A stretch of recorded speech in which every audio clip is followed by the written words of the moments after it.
Oui, allô? Véronique, Bonjour. Bonjour. Ça va bien? on vous Oui. écoute. Oui, ben moi, en fait, c'est la première fois que je consulte pour ça, mais je suis en fait trentaine, puis ça fait des années que j'ai un problème, puis j'espère aujourd'hui qu'on va peut-être pouvoir trouver une solution à ça. D'abord, on va rectifier les choses là, pour le Collège des médecins. C'est pas une tribune de consultation. Là. Oui, il n'y a pas de La problème. première fois que je consulte, vous pouvez refuser et dire c'est la première fois que je vais parler de quelque chose. C'est la première fois que j'en fais part publiquement de ce Merci. problème. Privément, en avez-vous déjà fait part à quelqu'un? À mon entourage très, très proche, mais même mon Bon, ben, OK. conjoint n'est pas au courant. L'entourage proche est au courant. Correct. Alors, fin Mais moi, en fait, trentaine. oui, exact. C'est que j'ai une phobie extrême des gens obèses, en surpoids très important. Bon, alors là, vous allez nous expliquer ce que vous voulez dire par une phobie extrême des gens obèses. J'aime pas qu'ils m'approchent, j'aime pas qu'ils me parlent, je suis incapable de les toucher physiquement. Oui. Je suis pas bien s'ils Est-ce veulent que, me attendez donner un deux peu, becs ou peu non, non, importe. non, attendez un peu. Là. Est-ce que lorsque vous voyez une femme obèse ou un homme obèse sur le trottoir, vous changez de côté de rue? Ah oui, absolument. Depuis combien d'années? Ah, depuis que je dois avoir environ 12, 13 ans. Racontez les premières fois que c'est arrivé. Ben, tout simplement, je les trouvais pas attirants physiquement, je les trouvais Non, non, non, disgracieux. Véronique, changez de côté de rue. Oui, ben en Première fois fait, que vous c'est avez ça. changé de côté de rue. Je marchais sur le trottoir, il y avait un homme obèse qui se présentait devant moi, il avait l'air gras, il avait l'air sale, il respirait fort, il transpirait, il sentait la transpiration, le champignon, le furon, name it. Alors j'ai traversé de l'autre côté pour ne pas avoir à ni le voir, ni le sentir et ni l'effleurer. Vous aviez quel âge? Racontez, c'est J'avais intéressant. 12, j'avais 12 ans, je sortais du parc, qui était à quelques pâtés de maison de chez moi. Oui,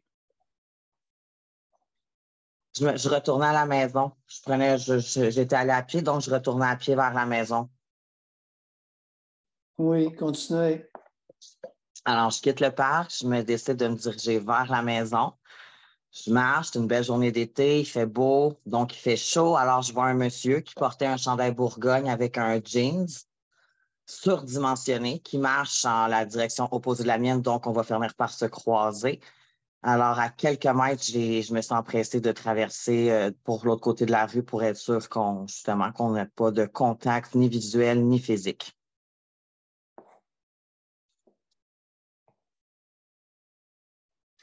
Pour éviter contact visuel et physique.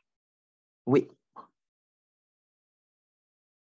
Ça vous rappelle quoi, ça? Éviter un contact visuel et physique? ça me rappelle mon père. Lâchez-vous, c'est le temps. Ben, mon père n'a jamais voulu avoir de contact physique avec moi, donc je ne sais pas si ça part de ça.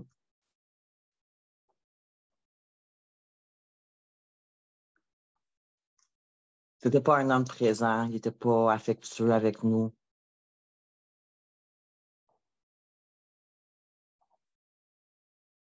C'était aussi une personne qui n'aimait pas les gens en surpoids. Parlez-nous de lui physiquement. Ben, en fait, il est décédé d'anorexie il y a quelques années. Physiquement, ben, c'est une personne très mince. C'est quelqu'un qui s'alimentait peu.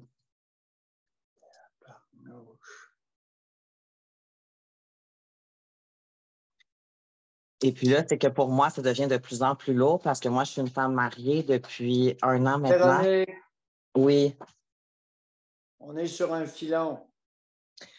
oui, mais c'est que mon mari commence à prendre beaucoup de poids et c'est là que ça devient difficile. Véronique,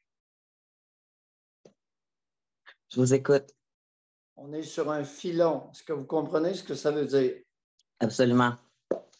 Ça veut dire quoi? Ça veut dire qu'on a trouvé quelque chose. Il faut l'exploiter. Exact. Vous avez dit quelque chose.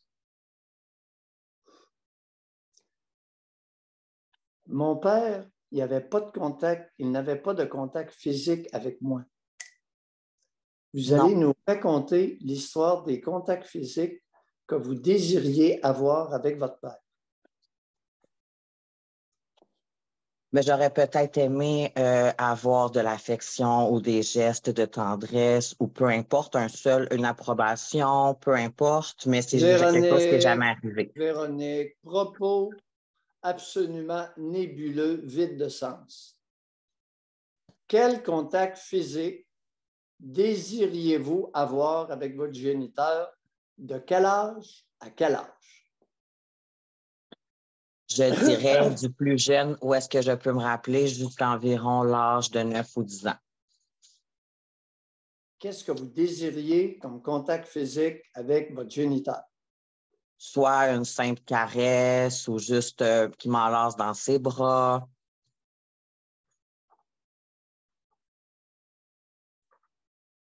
Qu'il vous enlace dans ses bras? Oui. On s'aimait, vous l'aimiez beaucoup? Je l'aimais beaucoup, effectivement. Mais je n'ai jamais ressenti de réciprocité à ce niveau. Ouais. Je voulais qu'il m'enlace dans ses bras. Oui. Racontez.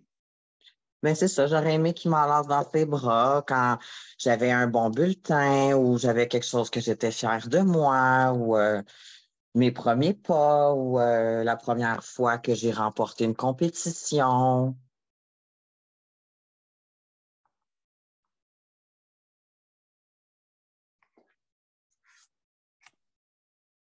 Est-ce que votre mère vous enlaçait dans ses bras lorsque vous aviez un beau bulletin, une première compétition?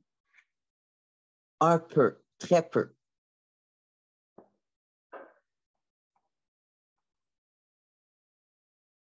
Pourquoi? Pourquoi si peu? Vous aviez Très eu bonne un... question. Pardon?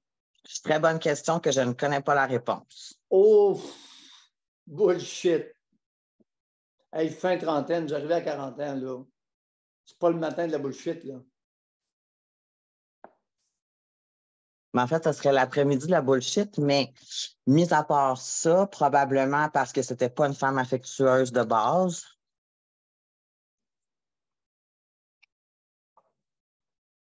Alors, la mère n'est pas affectueuse, on veut se faire câliner puis caresser par le géniteur. Est-ce que j'ai bien compris? Exactement. C'est quoi le problème avec ça? Mais malheureusement, il ne me caressera pas en ce moment parce qu'il est en poudre. Mais le problème, c'est que j'ai manqué Vous voulez faire d'affection. votre drôle et vous ne l'êtes pas du tout. Mais malheureusement, c'est que j'ai manqué d'affection. Alors, Le lorsque problème la est là. mère est frette comme un réfrigérateur, on se dirige vers le père, puis on s'attend à ce qu'il nous câline, materne, etc. C'est quoi le problème avec l'histoire de se faire câliner par le sac à gosse? Je ne sais pas. Est-ce que c'est un problème en soi? C'est quoi le problème? Mais il va arriver quoi? Vous n'avez pas écouté, avez-vous écouté l'intervenante précédente? Oui, mais vous m'avez demandé si mon père était affectueux. Je vous ai répondu que non. C'est quoi le problème avec le câlinage par le sac à gosse? Bien, j'imagine que chaque petite fille, c'est son premier amour. C'est quoi le problème? C'est quoi le problème qui est arrivé? Comment ça s'est terminé avec Maggie tout à l'heure? Je ne sais pas, j'ai manqué la fin de l'intervention. Ah, OK. Je pensais que vous aviez dit que vous l'aviez entendu. Non, ça était à tous les matins, après l'âge de 13 ans, ils se donnaient les gros câlins. Ils s'enlaçaient à tous les matins. Jusqu'à temps que le gars ait une puissante érection. Fait que là, la fille, ça a été fini les câlins. Oui. Alors, c'est quoi le problème avec le câlinage des filles? Ça se finit souvent par une érection. J'ai jamais été témoin de ça, j'ai jamais été câliné. Non, mais. Peut-être que j'aurais aimé ressentir une érection, je ne le sais pas. Peut-être qu'à ce moment-là, c'est ce que je cherchais.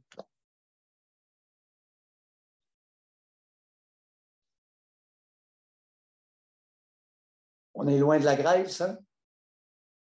Effectivement, on est passé de la graisse à une érection. Oui. Ça a bifurqué. Ouais, non, ça n'a pas bifurqué, ça s'est enchaîné. Ah, Problème de base. Une mère frette, y en a-tu beaucoup de ça ou c'est rare comme la marde de pâte? bonne Vous êtes à question. l'autre de fin trentaine.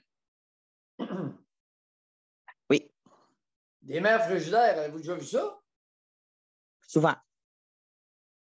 Oh, racontez, vous me prenez de court. Ben, je sais pas, peut-être qu'on s'entoure des gens qui ont le même passé que nous, le même vécu, mais j'ai beaucoup d'amis ou de connaissances qui ont eu des mères très absentes et très froides comme des frigidaires.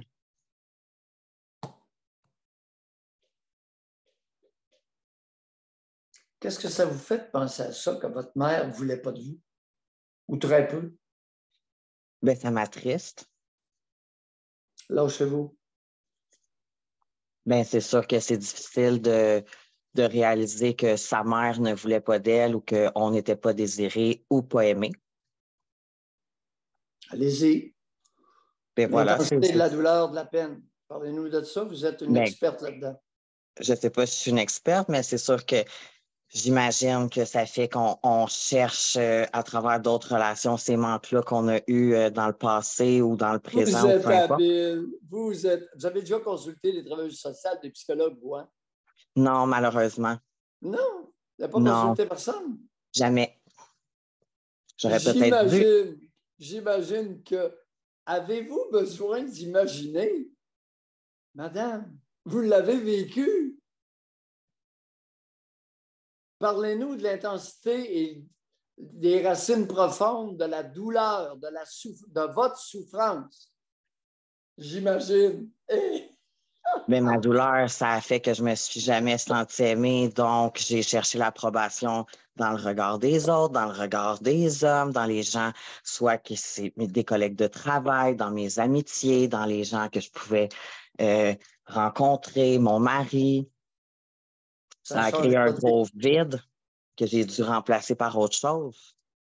Continuez à parler de la profondeur de la souffrance que votre mère vous a infligée. Ben, c'est sûr que ça me rendait très malheureuse, malade.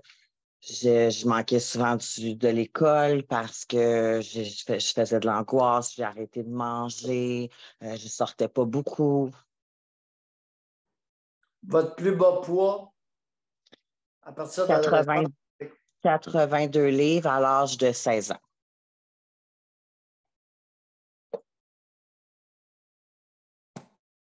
Votre père, à ce moment-là, pesait combien pour la taille qu'il avait? 120 livres, 6 pieds. Donc, la devise de la maison, c'était quoi? D'un os à l'autre. Oui, ouais, j'adore ça. Ben oui, puis je le dis respectueusement, là. Oui, oui, D'un os à j'en doute l'autre. pas. Hey, 120 livres, 6 pieds. Qu'est-ce qu'il faisait comme travail? S'il était capable de travailler, il ne travaillait pas fort. Je travaillais de la maison. Oui. Qu'est-ce qu'il faisait Il de la n'était pas maison? fort fort. Il vendait des Ben non. assurances. Il vendait OK. des assurances. Son travail était principalement de la maison à l'ordinateur. Oui. Oui. Oui. 82 livres à 16 ans. Et vous mesurez combien, Véronique? 5 pieds 5. Ah, tabarnouche. Est-ce que la nuit, vous avez déjà eu mal aux crêtes iliaques devant? En vous couchant sur le ventre, d'être obligé de rester sur le dos parce que les crêtes iliaques, là, les pointes d'os chaque côté de votre bassin vous font mal. Avez-vous déjà eu Oui, ça? oui, absolument. Racontez un peu aux auditrices. Là. Il y en a plusieurs qui ne savent pas qu'est-ce que c'est que l'anorexie. Bien, c'est sûr que j'avais pas de position, soit que ce soit en voiture, me coucher sur les hanches me faisait extrêmement mal, me coucher sur le ventre me faisait extrêmement mal. Mes relations sexuelles étaient extrêmement douloureuses, soit pour moi ou un partenaire parce que mes os le cognaient. La ronde, c'est un calvaire parce que les os me pétaient de tous les côtés.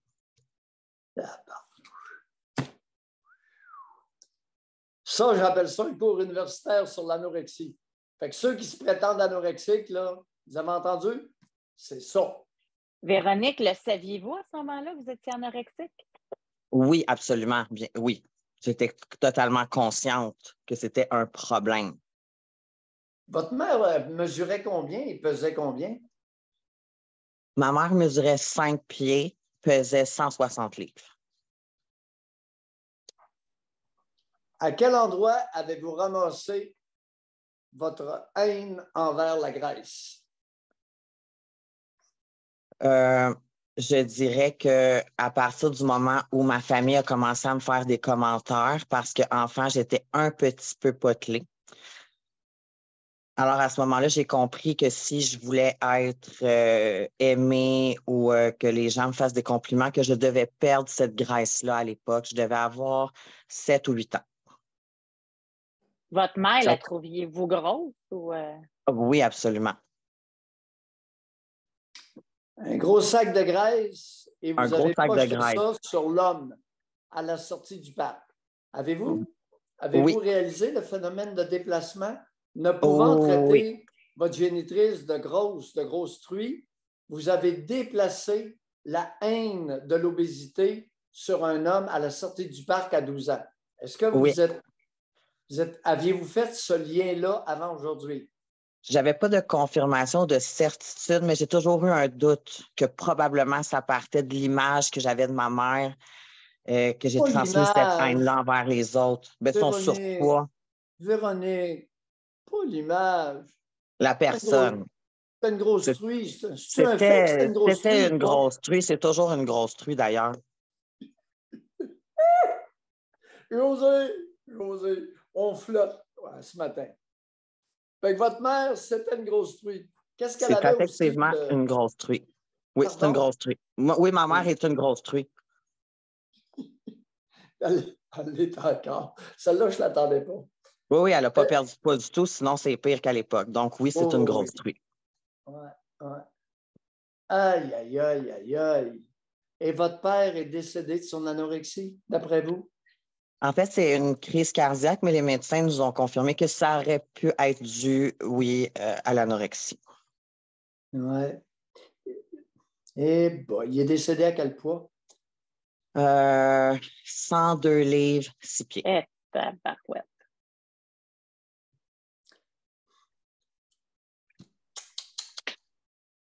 Alors, ceux qui s'interrogent sur l'anorexie, très rare chez les hommes, mais ça existe. Ouais. Et ça peut être tout aussi catastrophique que chez une femme.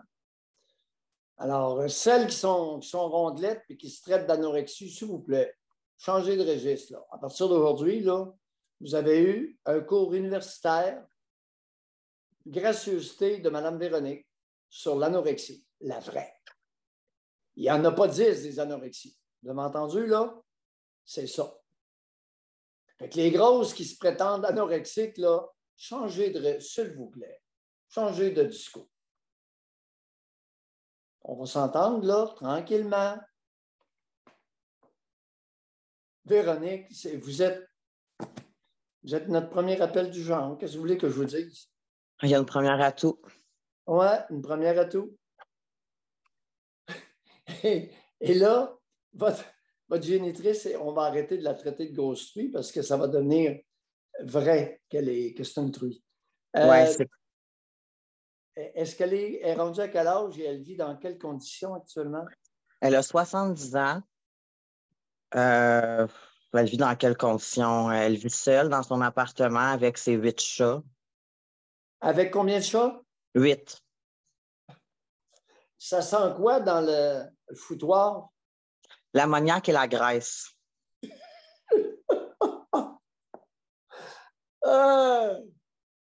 Vous me rappelez, écoutez, les amis, tout à l'heure, vous avez entendu, il y a un type qui a écrit, là, il dit Maillot, il puise dans son répertoire empirique.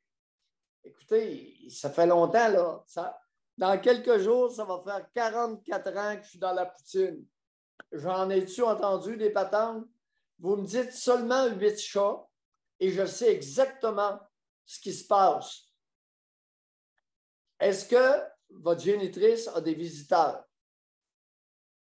Seulement mon mari de temps en temps, parce qu'il va lui apporter son épicerie, parce que lui aussi, c'est une personne obèse. Donc, souvent, ils mangent ensemble parce que je ne suis pas capable de les regarder manger. José, si on n'arrête pas, là, ça n'aura pas de bon sens, cet appel-là. Véronique, alors, votre conjoint est rendu à combien? Là? Il pèse combien? Mon conjoint mesure 5 pieds 8. Hier matin, je lui ai demandé de se peser parce que ça faisait des mois qu'il refusait d'admettre l'évidence qu'il était une personne obèse. Il mesure 5 pieds 8 pour 260 livres.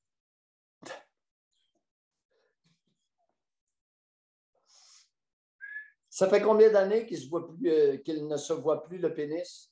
Ah, le pénis, ça doit faire un bon 3 ans. OK. Ça fait combien de temps qu'il ne s'est pas servi de son pénis pour des fins sexuelles? Ben, avec moi, ça fait plus de 6 mois. Comment vous trouvez ça? Difficile, mais en même temps, c'est sûr que c'est moi qui n'ai pas envie de relations sexuelles avec monsieur. Quelle position vous prenez lors des Ben, copulations? la dernière fois, c'est Excusez-moi, quelle position, il y a 6 mois et plus, vous preniez? ben, c'était obligatoirement moi qui étais sur le dessus. Sinon, ben, c'est sûr que le pénis ne se rend pas pour la pénétration. Ouais. Eh boy. Puis vous êtes juste fin trentaine. Quel âge? Dans quel groupe d'âge? Dites pas son âge exact, là. L'âge de mon mari, Oui, dans lui, quel... lui il est à fin vingtaine. Non. Oui, oui. On a environ 8 ans de différence. OK. Vous êtes Pas marié? environ, on a 8 ans de différence. Pardon? Marié, vie commune? On est mariés depuis 1 an et demi maintenant. À la demande de qui? La sienne. On n'est pas surpris. Je pense que c'est parce qu'à ce moment-là, on était dans une période très difficile et je crois qu'il avait peur que je le quitte. Alors, il m'a demandé de justement qu'on se marie, ce qu'on a fait il y a 1 an et demi maintenant. Mais il n'était pas à ce poids-là à l'époque, mais il commençait déjà à être en surpoids, chose que déjà, ça ne me convenait pas. Mais là, c'est sûr que depuis qu'on est mariés, il a pris énormément de poids. Qu'est-ce qu'il mange principalement qu'il ne devrait pas manger, d'après vous? Oh, mon Dieu, tout ce qu'il peut trouver. Autant gourmet que des cochonneries comme des chips, du chocolat, des biscuits, de la C'est un genre salade. de gavage. Complètement, Gave. complètement. C'est dégueulasse. Il se fait des plats, là, du sucré, du salé. Oh. Puis il mange ça en écoutant la télé avec son plateau par-dessus son immense bédaine. Dégoûtant, dégoûtant. Puis il sait que ça vous repousse. Ah ben, je lui dis, je ne peux pas le regarder manger. Ça me rend anxieuse, ça me rend mal. J'ai envie de sortir de la maison. Je ne peux pas regarder ça. J'ai l'impression qu'il est en train de s'auto-saboter et de se tuer à petit feu avec la nourriture. Oui. Vous avez mentionné quelque chose. Il est le seul à visiter et manger chez votre génitrice et ses 8 chats. Est-ce que j'ai bien compris? Exact. Bon.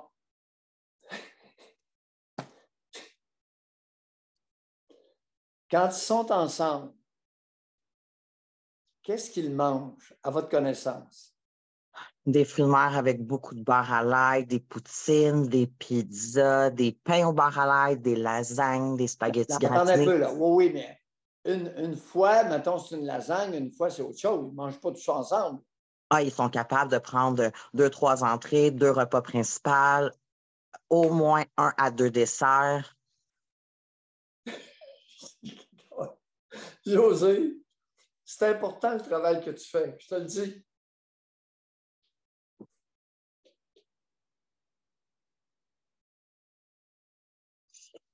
Alors, Véronique? Oui. Votre phobie extrême des gens obèses. Oui. On va reconvertir ça dans quelle expression? Hmm. Hein? On va laisser la phobie extrême des gens obèses tranquille, là. Ce n'est pas du tout votre problème. Ce n'est pas ça qui est le problème. OK. Alors, remettez-nous ça dans une phrase de votre cru. J'ai un problème avec ma génitrice et mon géniteur. Et votre conjoint? Et mon conjoint, Par évidemment. rapport à la graisse, le géniteur, il est mort. Il est ensemble. Bon. Oui, voilà. Vous n'êtes plus capable de tolérer des êtres humains s'empiffrer comme des porcs. Exact. Est-ce que c'est une bonne reformulation? Sentez-vous à Oui. l'aise? Oui, absolument. Dorénavant, vous nous rappelez, puis vous allez nous parler de votre dégoût de votre conjoint et votre mère qui s'empiffrent. Oui, comme des parfait. porcs, comme des animaux. Ah, oui, c'est vraiment le bon terme, des animaux. Est-ce que les deux sont médicamentés? Les deux sont médicamentés pour le diabète, puis aussi des antidépresseurs, mais je ne comprends pas pourquoi ils prennent des antidépresseurs. Ils ne foutent absolument rien, ne travaillent pas, font juste s'empiffrer toute la journée à mes frais. José t'a emmené des statistiques un matin. C'est sûr que quand je pose la question, il y a de fortes chances que ce soit positif. Imaginez, les deux sont suivis par des médecins. Oui.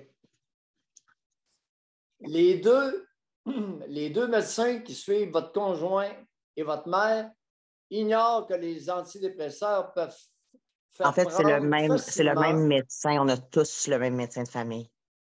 Bon. Alors, ce médecin de famille-là n'est pas sans ignorer qu'avec les antidépresseurs, il y a des êtres humains qui peuvent prendre de 80 à 100 livres et avoir un appétit incontrôlable. Ça existe. Le seul problème, c'est que ces personnes-là avaient commencé à s'empiffrer avant les antidépresseurs. Oui, les antidépresseurs ont été prescrits par la suite. Donc, merci. Et peuvent donner chez certains cerveaux une rage de manger. Ah. Ah, oui. Chez certains. Ce matin, CBC, les maudits Anglais, vous ne savez pas avec quoi ils nous ont bombardés aux nouvelles anglaises ce matin? Les cerveaux des êtres humains au Canada seraient différents souvent les uns des autres. Donc, réactions différentes à beaucoup de choses. À l'alcool, aux médicaments et à la drogue. Méchante nouvelle à matin.